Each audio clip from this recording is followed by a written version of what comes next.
How's it going there, everybody? It's Mr. Zen over here bringing you guys a brand new Nanatsu no Taizai chapter discussion. And for today's segment, guys, we're going to be talking about is chapter 216. And yes, folks, this actually finally concludes the trial for that Gloxinia and Dolor actually have done, as we actually now see from the previous chapter that now the sins themselves are starting to do their own thing, and they're starting to go and meet up together to formulate maybe a plan of some sort to actually fight against the Ten Commandments, as it seems that maybe they gotten stronger over the, you could say, over the past 30 chapters, maybe around there, roughly 20 maybe.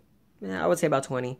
But the point is that King and Diana in this chapter, they were still emphasizing the fact that, you know, that the romance between them is still going on strong, as we actually see Diana, of course, from the previous chapter, clearly explain, "Oh, King, I love you." And of course, King thought it was a dream, and he was literally shouting at it in his mind, saying like, "Oh, this can't be a dream. Diana didn't kiss me. No, this has to be a dream." Of course, he's in delusion, because of course he wasn't expecting out of that from Diane, and Diane, of course, tells him once again, "King, no, I did actually kiss you." And that in itself was actually pretty hilarious. I thought that maybe King really might have actually done that.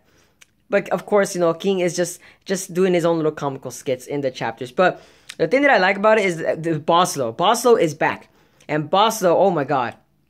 This little dog, I thought for a second that the dog could actually talk again for a second. I'm looking at the creature, I'm like, I don't remember it ever talking. I'm like, this must be a new development. But no, it was actually Diane just speaking while King actually saw Boslo. That was actually pretty interesting, because I know King does kind of, you could say, has his own delusional days. He really does.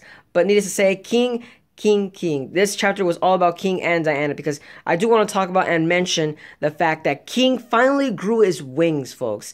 King really did. And the thing about that was interesting is the fact that King has never once had his wings, you could say, they were never mentioned before throughout the whole entire Taizai series. I believe they did mention it back when they were training, back I believe in the when they were like, they were around the Stone Edges area, like around that where MacLeod gained his actual original powers. That's when they mentioned about that King didn't have any wings, that, you know, the Fairy King is supposed to be the rightful heir and have, you know, these beautiful wings. But it's very hilarious that King has very tiny wings. Maybe it's because it's barely sprouting itself. But the thing that makes me like laugh is the fact that, so does Nabaka say, is he saying that the bigger the wings, the stronger the power it is? Or are the wings kind of just like to differentiate every fairies themselves based upon the type of wings that kind of grows? Like, that's what I'm kind of like getting at from the wings that from every other fairies, because all the fairies themselves, they all have very different wings, like very different insects, and they're never all the same. So maybe that's why I'm wondering that maybe King's wings will be different. Maybe they will be twice as huge, or maybe he will just. Or maybe there will be the tiniest ones. Maybe that's just it. Maybe those are his wings. Maybe I think that would be the comical gag out of King. I could really see that. He's just really, because remember, guys, King, his original form is a big, pudgy, middle-aged man. But the thing that makes me laugh is the fact that if his wings really are tiny, it would really kind of suit him, because of the fact that, you know, he's this really big guy, but he has a strong magic, so it would compensate for that strong power. That myself, I really would think that would be fine if Nakaba Sensei would do that to him. I personally think that would be fine. Yeah, that would be fine right there. Just, I hope if Nakaba Sensei actually seen this video, I'm hoping he's agreeing with that, saying like, yeah, let's just keep the wings in that certain size. That personally would be interesting. But like I said, like that was just the thing that I really wanted to talk about, because the fact that, you know, the wings themselves, they're never really mentioned throughout the whole entire series. But needless to say, guys, I did want to talk about Boslo himself. That's, you know, it seems that now we know who Boslo's actual prior character was, as Boslo was the original Ru back in the early 3,000 year war. Remember, guys, Ru's spirit transcended into another animal, or a spiritual animal, that I actually did find actually interesting, because Boslo was always protecting Gerhard from harm throughout the whole entire time. And it seems that I did kind of like the fact that Boslo, the way that he treated Gloxinia, just the way that he went about it, is like, oh, he took a bite out of Gloxinia's head. And I'm just thinking like, oh, you know, good old comrades in arms. That's the way I kind of saw it right there. Good old comrades. But man, the chapter was it was pretty interesting. Like I said, like the developments are actually starting to move forward, as now we actually might see the seven deadly sins actually finally fight the rest of the 10 commandments. I believe, I'm not too sure if Estarosa's still alive. If he is, oh my god, that guy's a freaking beast. If he still survived, freaking Escanor's freaking son, freaking attacks in general. I mean, come on, Escanor was just mauling freaking Estarosa. But the point is Zeldris. I believe I'm believing it is just Zeldris that's alive right now at this moment. There's not that many that are left over. I think Galan is even dead too. Well, not necessarily dead, but more like to say that he's immobilized. So technically, he's out as well. But the fact is that Zeldris is the one we have to watch out for. I mean, Diana even saw his own power back in the trial. And the thing about that is the fact that Zeldris never really was the type to actually go full head first.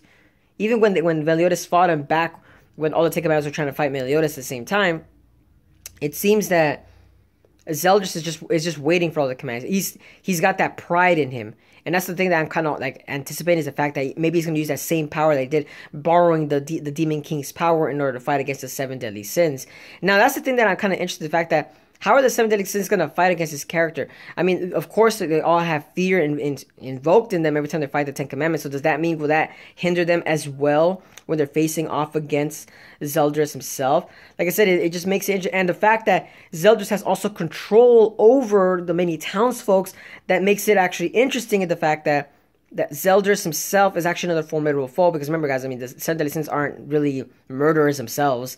They're holy knights still at the end of the day, and they're not necessarily human, but they got morals still at the end of the day. They're not necessarily just bloodthirsty creatures saying, "Oh, let's just kill these humans because they're in the way." No, they're not really in that kind of sense. So I'm assuming they're gonna actually try to put that in the plot in itself to try to save the humans back in, I believe it was in Camelot themselves. So hopefully they're gonna bring that about. But I'm trying to think if there's anything else that I might have missed in the Nanatsu no Taizai chapter. No, Boslo, King, Diana, Meliodas. Nope. I think that's about it. It was a very dialogue involved chapter, but from there, it was actually pretty interesting seeing all the little comical gags involved with it. But let me know down in the comments below, guys, because that's it for today's video. What are you guys' thoughts on the next you could say the next arc itself? I mean, the arc itself is kind of finished. You could tell that Nakaba is actually trying to finish this arc now. What are you guys' thoughts on that? Do you guys think that the Goddess Clans is gonna make an appearance in the later chapters, or do you guys think that Zeldris is actually gonna survive and be the only one that survives, or actually be the only one that survives? You know, like I said, there's still a lot of questions that still arise. And also, what do you guys think of King's wings? Do you guys think that should actually stay the same size, or do you guys think that they actually should change over the time, you could say? But like I said, let me know down in the comments. And as always, guys, if you guys enjoy my content, don't forget to give a like, comment, share, and subscribe for more Nanatsu no Taizai chapter discussions. And as always, hope you guys are having a wonderful day. But this is Mr. Zen, signing out.